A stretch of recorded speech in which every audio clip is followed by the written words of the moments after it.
नमस्कार, मैं हूं आपके साथ मीनाक्षी रजत और आप देख रहे हैं विस्फोट, जहां हम आपको दिखाएंगे कि दुनिया में जंग के मैदान में आखिरकार कहां ताजा तरीन खबरें आ रही हैं।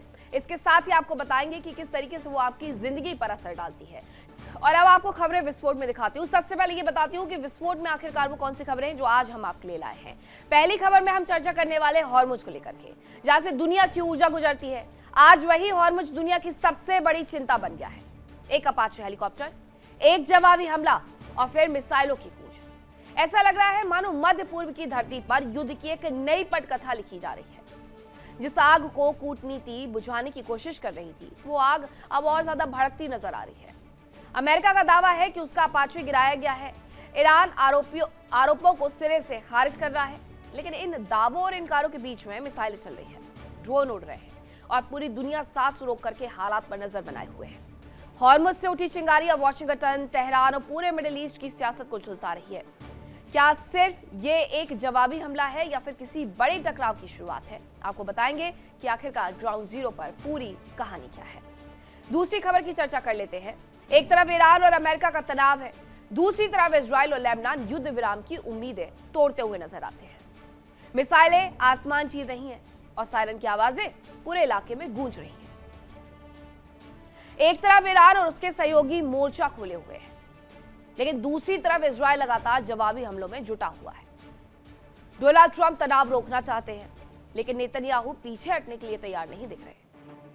हिजबुल्लाह, हूती, ईरान, इजराइल, पूरा पश्चिम एशिया अब एक नए टकराव की गिरफ्त में भी आ सकता है, ऐसा माना जा रहा है। वही रूस यूक्रेन युद्ध को लेकर के भी आपको अपडेट देंगे। रूस यूक्रेन युद्ध का आसमान एक बार फिर से आग और बारूद से भर गया है।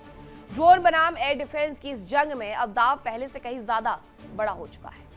यूक्रेन ने रूस के सैन्य सप्लाई नेटवर्क को निशाना बनाने के लिए बड़े पैमाने पर ड्रोन हमले किए, लेकिन रूस का दावा है कि उसने सैकड़ों ड्रोन हवा में ही मार गिराए हैं।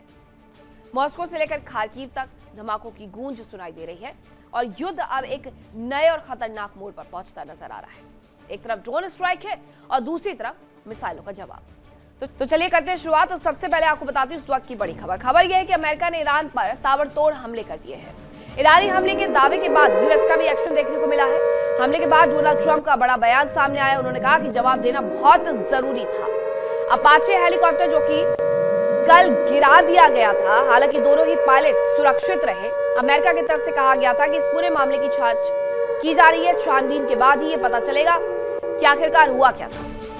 उसके बाद अमेरिका की तरफ से, डोनाल्ड ट्रंप की तरफ से ट्रुथ सोशल पर एक के बाद एक पोस्ट किया जाता है और वो सीधे ईरान पर इसका आरोप मढ़ देते हैं और उसके बाद एक ईरान की तरफ हमले भी किए जाते हैं और अमेरिका की तरफ से फिर से एक बयान सामने आता है कि जवाब देना आवश्यक था। अपाचे हेलीकॉप्टर को जिस तरीके से निशाना बनाया गया वो युद्ध विराम को तोड़ना था और इसलिए ईरान को इसकी कीमत भी चुकानी होगी। और इसके साथ बड़े हमले कर दिए गए हैं ईरान में जगह जगह पर। हालांकि ईरान इस बात से इनकार कर रहा है। उसका कहना है कि हमने अपाचे को नहीं गिराया है, क्योंकि आईआरजीसी और ईरान बार बार अपने किए हुए हमलों के बारे में, स्ट्राइक के बारे में सटीक जानकारी देता है, लेकिन इस बार वो इनकार कर रहा है। अमेरिका ये कह रहा है कि ये जो भी हुआ वो सिर्फ और सिर्फ ईरान की वजह से हुआ है और इसी को परिणाम मानते हुए हमले कर दिए गए हैं ईरान में।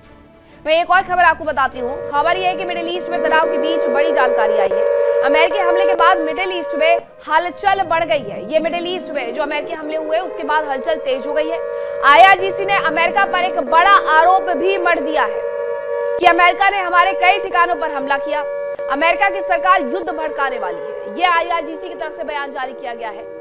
अब हमने देखा भी कि अपाचे जिस तरीके से गिरा, उसके बाद अमेरिका गुस्से में नजर आ रहा था, क्योंकि ये अमेरिका की साख की बात थी। अपाचे हेलीकॉप्टर का गिरना कोई आम बात नहीं है। एक ऐसा विमान, एक ऐसा हेलीकॉप्टर जो सबसे ज्यादा ताकतवर माना जाता है, सबसे ज्यादा सुरक्षित माना जाता है, किसी भी मौसम में वो उड़ान भरने के लिए सक्षम है। हर ऑपरेशन में उसने अपने आप को साबित किया है। दुनिया भर में अपाचे हेलीकॉप्टर की मांग तेज हुई है, लेकिन अपाचे का गिरना अमेरिका की साख का सवाल था, नाक का सवाल था। और इसके साथ अमेरिका ने इसके लिए जिम्मेदार ठहरा दिया ईरान को और ईरान पर कार्रवाई करनी शुरू कर दी। यही ईरान कह रहा है कि जो अमेरिका की तरफ से किया जा रहा है वो युद्ध को भड़काने वाला है। अब आपको ग्राफिक्स के माध्यम से बताती हूं कि ट्रंप के कंट्रोल में क्या क्या नहीं है। ट्रंप के कंट्रोल से ये युद्ध बाहर जा चुका है। तो सबसे पहले मिडिल ईस्ट की जंग उनके कंट्रोल में बिल्कुल नहीं रह गई है। वो जो चाहते थे मिडिल ईस्ट में, ना तो वो हासिल कर पाए हैं और ना ही उन्हें हासिल होता हुआ नजर आ रहा है। स्ट्रेट ऑफ हॉर्मुज की स्थिति जस की तस बनी हुई है। डोनाल्ड ट्रंप वहां नाकेबंदी करके बैठे जरूर है, लेकिन काबू उनका वहां पर भी नहीं है, कंट्रोल वहां पर भी नहीं है।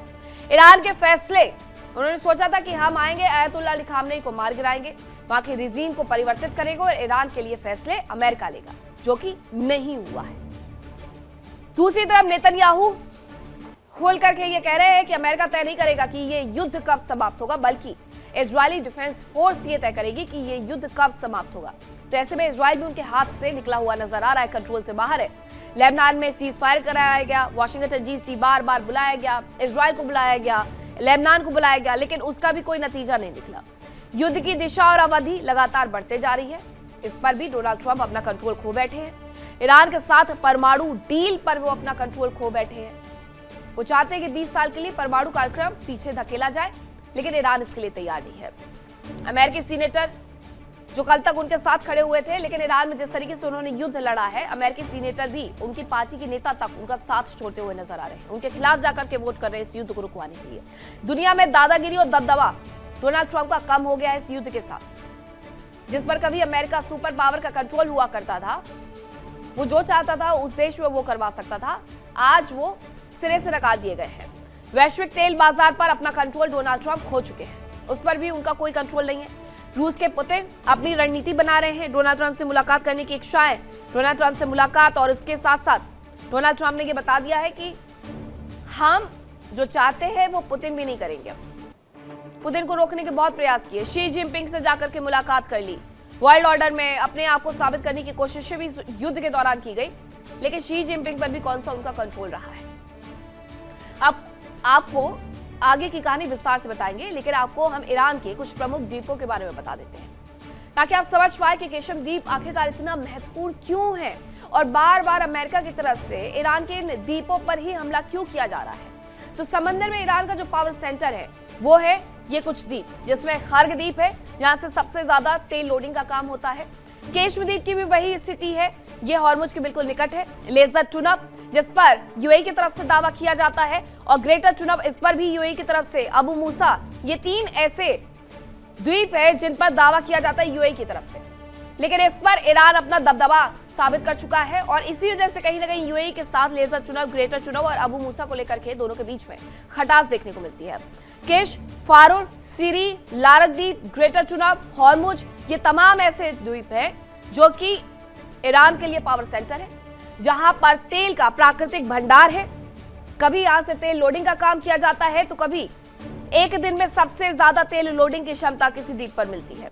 केशम द्वीप पर लगातार हमले किए जा रहे हैं। खार्ग द्वीप की भी स्थिति वही बनी हुई है। केशम द्वीप को जितने बार अटैक बनाया गया, निशाना बनाया गया अटैक करके, उतने बार ईरान की तरफ से भी पलटवार किया गया। उन्होंने बहरीन में, कुवैत में, कई जगह पर ऐसे बड़े बड़े हमले कर दिए, जिसकी वजह से अमेरिका को भी रुकना पड़ा है। हालांकि मध्य पूर्व एक बार फिर से युद्ध की आग में जलता नजर आ रहा है। जिस टकराव को दुनिया किसी तरह थामने की कोशिश कर रही थी, वो अब और ज्यादा खतरनाक मोड़ पर पहुंच चुकी है। अमेरिका और ईरान के बीच में हालिया घटनाक्रम ने वैश्विक चिंता को चरम पर पहुंचा दिया है। हॉर्मुज स्ट्रेट से लेकर के तेहरान तक और वाशिंगटन से लेकर के यूरोप तक हर तरफ हलचल तेज हो गई है।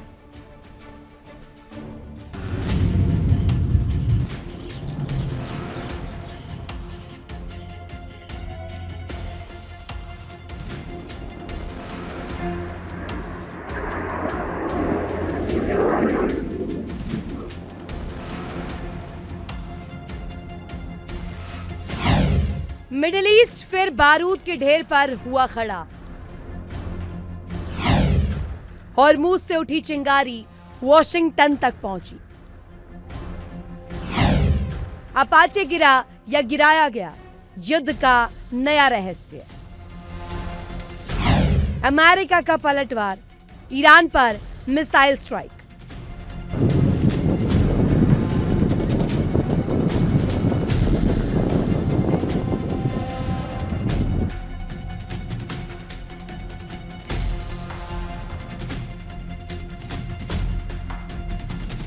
एक बार फिर से तनाव अपने चरम पर है। दुनिया हैरान है, परेशान है क्योंकि किसी भी वक्त युद्ध भीषण हो सकता है। युद्ध की दास्तां कभी खत्म होती नजर आती है तो कभी अचानक से बढ़ने लगती है। Whoa. Whoa. Whoa. Whoa. Whoa. Abba. Whoa. Whoa. Abba, this hit the first part. Wow. That is crazy. बीते दिनों युद्ध विराम पर बातचीत तो चली, लेकिन अब फिर से मिसाइलों की गूंज और ड्रोन हमलों का शोर सुनाई देने लगा है। अमेरिका ईरान को झुकाना चाहता है, लेकिन 100 दिन से ज्यादा चल रहे इस युद्ध में ईरान को भी मजबूत बना दिया है। ईरान भी अब झुकने को तैयार नहीं है और अमेरिका फिर से हमलों की दास्तां को शुरू कर रहा है।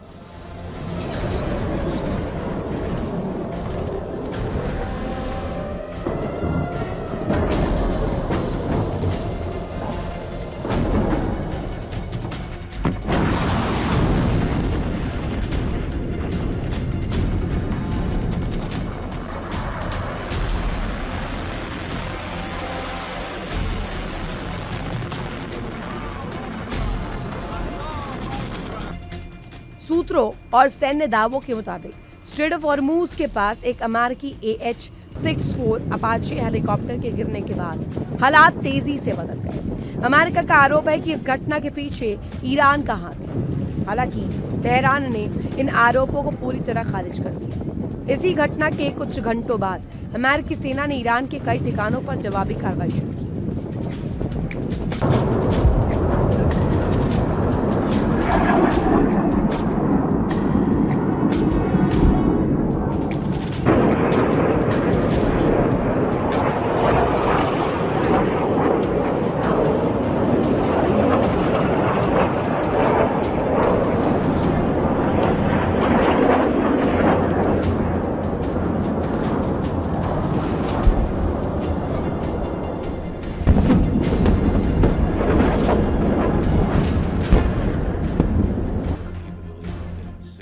अमेरिकी सेंट्रल कमांड ने इन हमलों को सेल्फ डिफेंस स्ट्राइक बताया।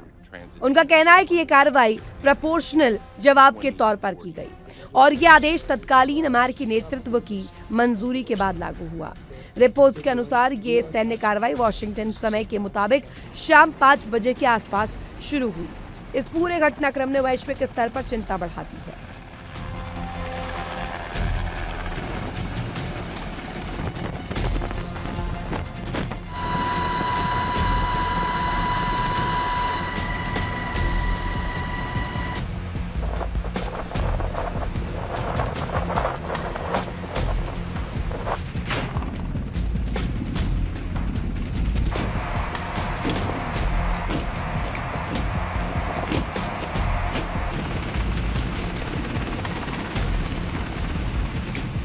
Confirmed. Brace for vertical lift.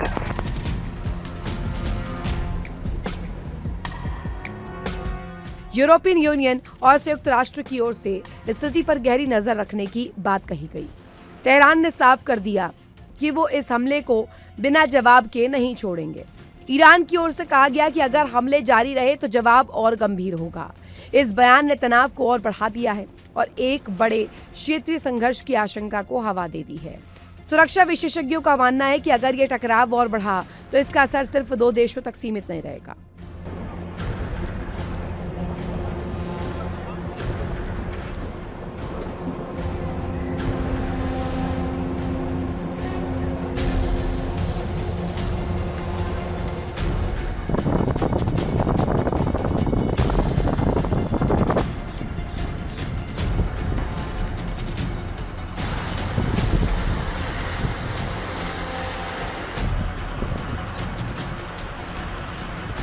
स्थिति फिलहाल बेहद संवेदनशील है। एक तरफ अमेरिका की जवाबी सैन्य कार्रवाई, दूसरी तरफ ईरान की पलटवार की चेतावनी।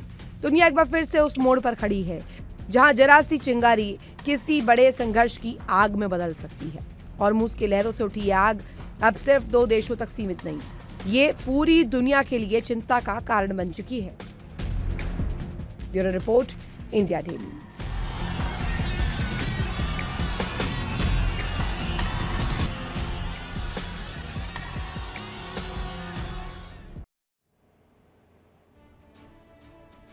और चलिए अब आपको बताती हूँ कि जिस चीज के बारे में ट्रंप हर दिन सपना देख रहे हैं उसका आखिरकार क्या हाल है। तो ये बात हम कर रहे हैं डील की, जो 2 महीने में 37 बार हुई है। 37 बार उनकी तरफ से दावा किया गया है। 60 दिनों में डोनाल्ड ट्रंप ने 37 बार ये कहा है कि ईरान के साथ डील बेहद करीब है। कल भी उनकी तरफ से यही बयान दिया गया और आज क्या किया, उन्होंने हमला कर दिया। मार्च से जून तक कई बार कह चुके कि समझौता कभी भी हो सकता है। युद्ध की शुरुआत 28 फरवरी को हुई और मार्च की शुरुआत के साथ ही उन्होंने कहा कि कभी भी हम समझौता कर सकते हैं। कई बार डोनाल्ड ट्रंप ने कहा कि बस कुछ दिन और फिर डील डन। और अभी भी वो यही कह रहे हैं कि बस हमारी बातचीत बहुत अच्छी चल रही है, हम कभी भी इस डील को लॉक कर सकते हैं। यह भी दावा किया गया कि ईरान अमेरिका की ज्यादातर शर्तें मान चुका है। ये डोनाल्ड ट्रंप के दावे हैं जिससे ईरान का कोई इत्तेफाक नहीं है। 2 महीने बीतने के बाद भी कोई अंतिम समझौता सामने अभी तक तो नहीं आया है। 8 अप्रैल को सीज फायर हुआ, फिर भी डील की मंजिल दूर ही रही और अभी भी दूर ही नजर आ रही है। जिस तरीके का रुख अमेरिका और ईरान के बीच में टेंशन बढ़ाने वाला है। हर नए बयान में डोनाल्ड ट्रंप ने उम्मीद जताई लेकिन नतीजा नहीं निकल पाया।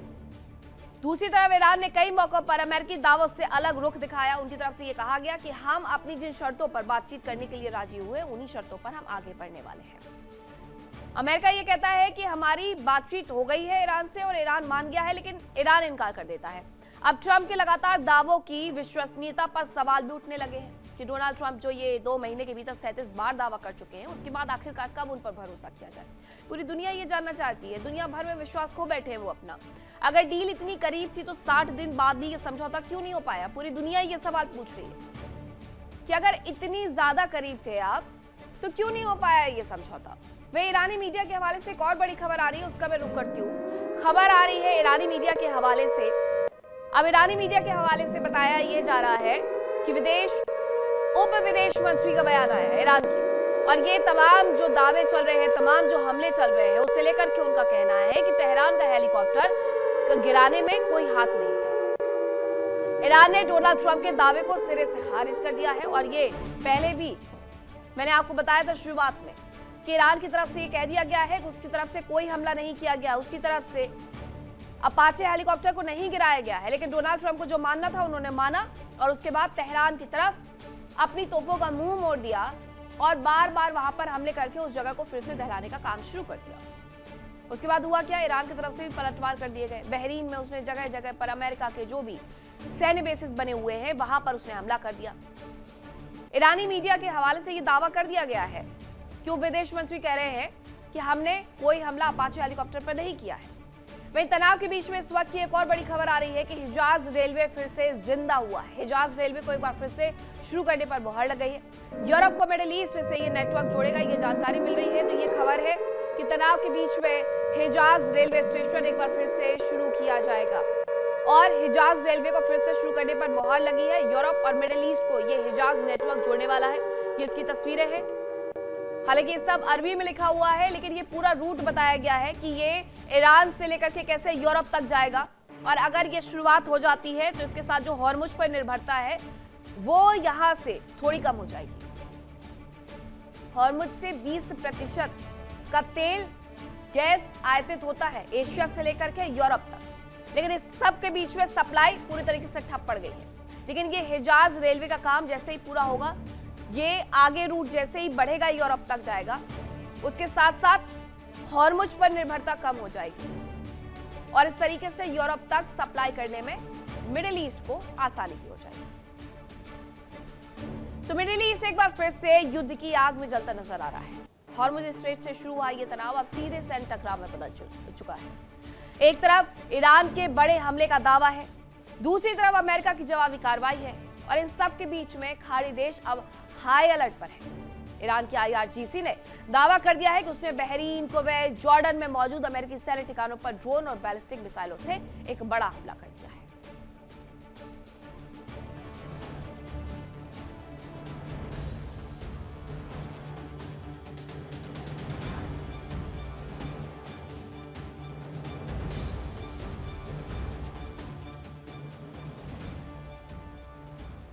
हॉर्मुज बना हॉटस्पॉट, हालात कंट्रोल से बाहर।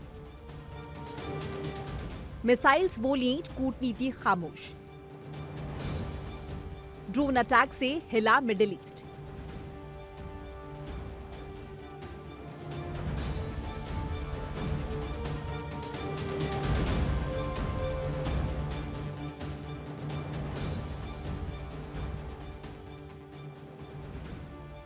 मिडिल ईस्ट में मिसाइल्स फिर से एक्टिव मोड में नजर आने लगी हैं। ड्रोन हुंकार भर रहे हैं, सेनाएं सैन्य एक्सरसाइज करने में जुटी हुई हैं। तस्वीरें बयां कर रही हैं कि अब संकट दूर नहीं।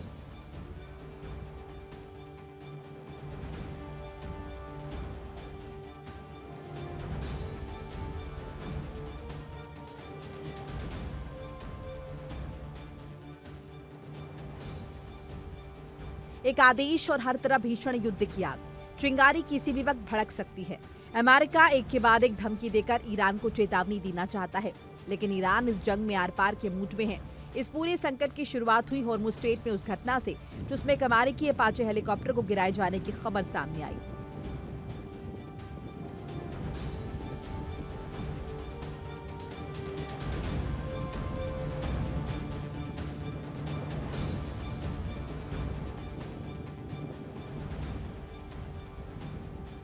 अमेरिका ने इस घटना के लिए ईरान को जिम्मेदार ठहराया। हालांकि तेहरान ने आरोपों को सिरे से खारिज किया। इसके कुछ ही घंटों बाद अमेरिका ने जवाबी कार्रवाई करते हुए दक्षिणी ईरान के जास्क, सिरक और केशम द्वीप के आसपास रडार, एयर डिफेंस और निगरानी ठिकानों पर हमले किए।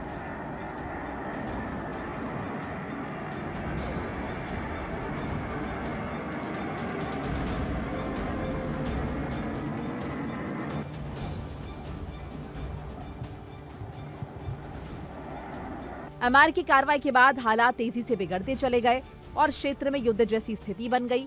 ईरान की तरफ से सबसे बड़ा दावा सामने आया है कि उसने बहरीन में मौजूद अमेरिकी नौसेना के 5th फ्लीट मुख्यालय को निशाना बनाया है।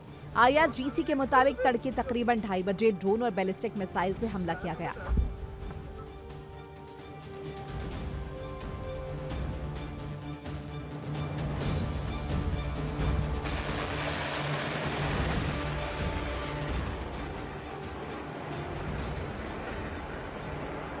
ईरानी मीडिया ने दावा किया कि एक मिसाइल सीधे अमेरिकी सैन्य अड्डे पर जाकर गिरी।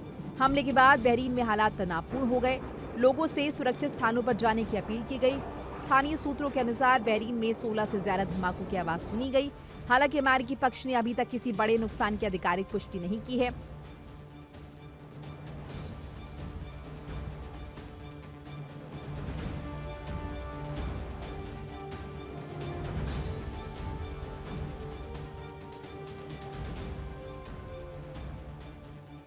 ईरान ने दावा किया है कि कुवैत में स्थित अमेरिकी सैन्य ठिकानों को निशाना बनाया गया है। अली अल सलीम एयरबेस को मुख्य टारगेट बताया गया है, जो अमेरिकी वायुसेना का महत्वपूर्ण ठिकाना माना जाता है। कुवैती सेना ने बयान जारी कर कहा है कि उसके एयर डिफेंस सिस्टम सक्रिय हैं और दुश्मन के हवाई लक्ष्यों को इंटरसेप्ट किया जा रहा है।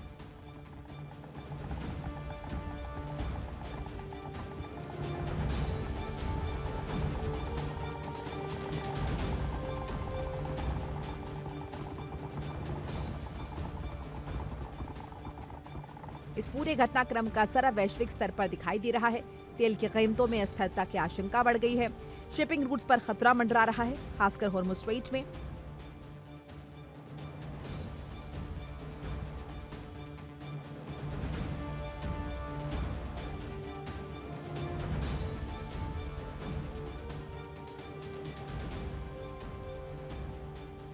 यूरोप और एशिया के बाजारों में तनाव और रिश्ता का माहौल देखा जा रहा है।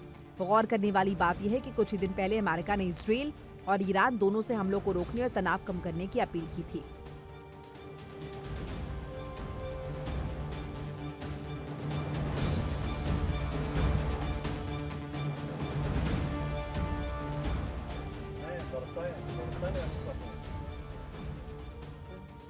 लेकिन मौजूदा हालात बता रहे हैं कि कूटनीति की कोशिश फिलहाल असर नहीं दिखा पाई। सुरक्षा जानकारों का मानना है कि अगर ये टकराव ऐसे ही बढ़ता रहा तो सिर्फ 2 देशों तक सीमित नहीं रहेगा।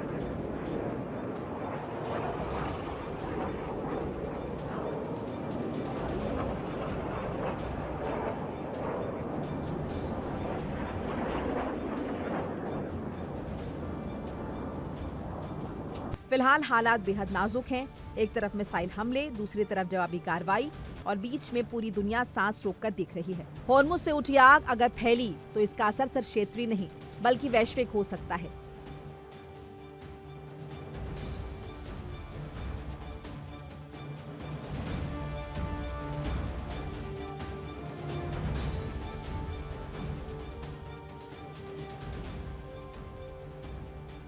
Bureau report, India TV.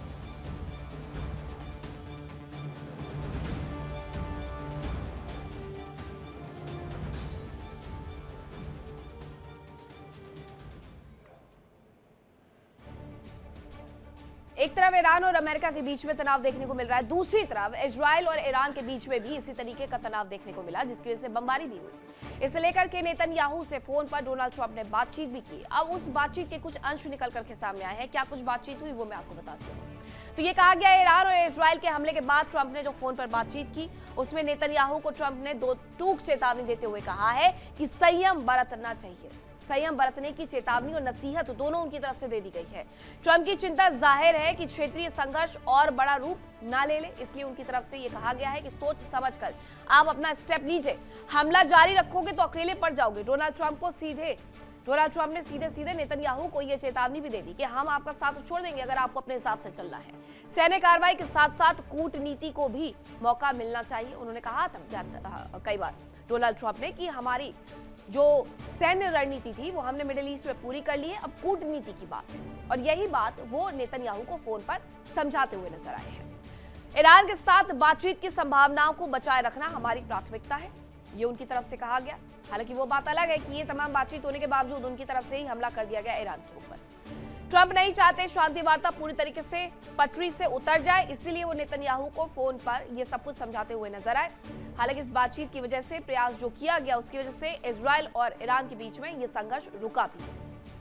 Netanyahu और ट्रंप के बीच रणनीति को लेकर के मतभेदों की भी चर्चा हुई है।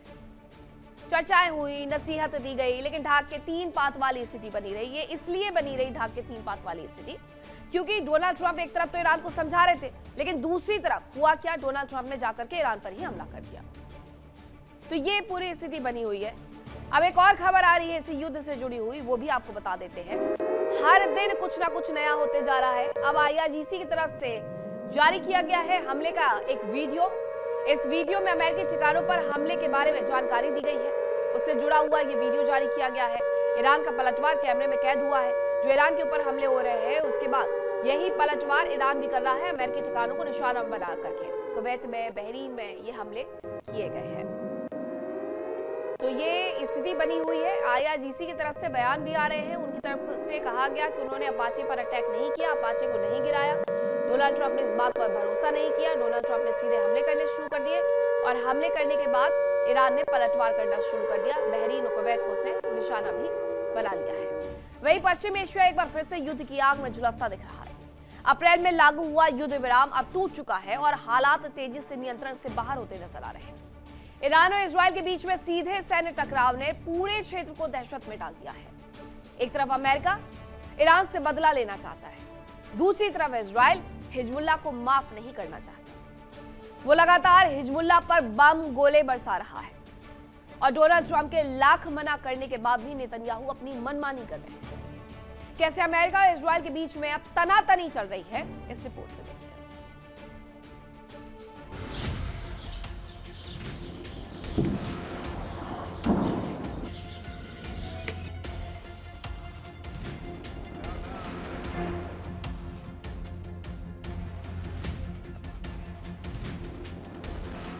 ईरान और इजराइल के बीच बढ़ती ये जंग अब सिर्फ टकराव नहीं बल्कि पूरे मिडिल ईस्ट की स्थिरता की परीक्षा बन चुकी है। ईरान ने पहली बार सीधे इजराइल पर मिसाइलों की बौछार की है।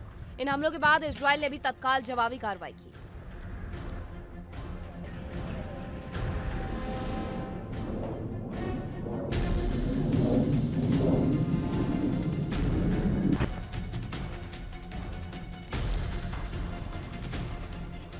इजरायली सेना के अनुसार ईरान ने हाइफा और नाजरेत समेत कई इलाकों को निशाना बनाया।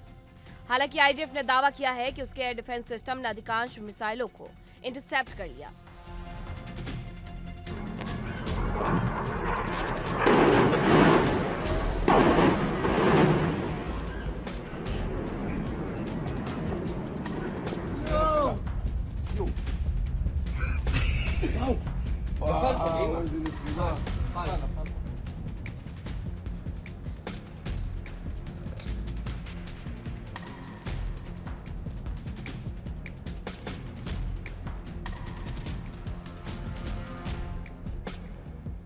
इजराइल के कई हिस्सों में सायरन बजाए गए और लोगों को सुरक्षित स्थानों में जाने के निर्देश दिए गए। जवाबी कार्रवाई के बाद ईरान के इस्फहान और राजधानी तेहरान में जोरदार धमाकों की आवाजें सुनाई गई। स्थानीय मीडिया के अनुसार ये इजरायली हमलों का हिस्सा बताया जा रहा है। ईरान पर हमले करना इजरायल के लिए घातक साबित हो रहा है। ना तो हिजबुल्लाह इजरायल की शर्तें मान रहा है और ना ही ईरान।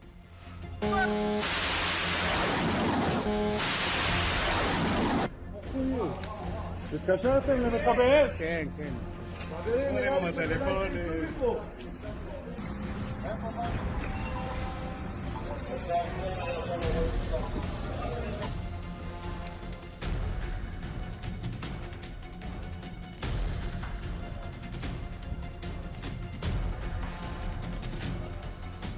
ईरान का साथ देने वाले हिजबुल्लाह लगातार इजरायल पर जवाबी कार्रवाई कर रहा है।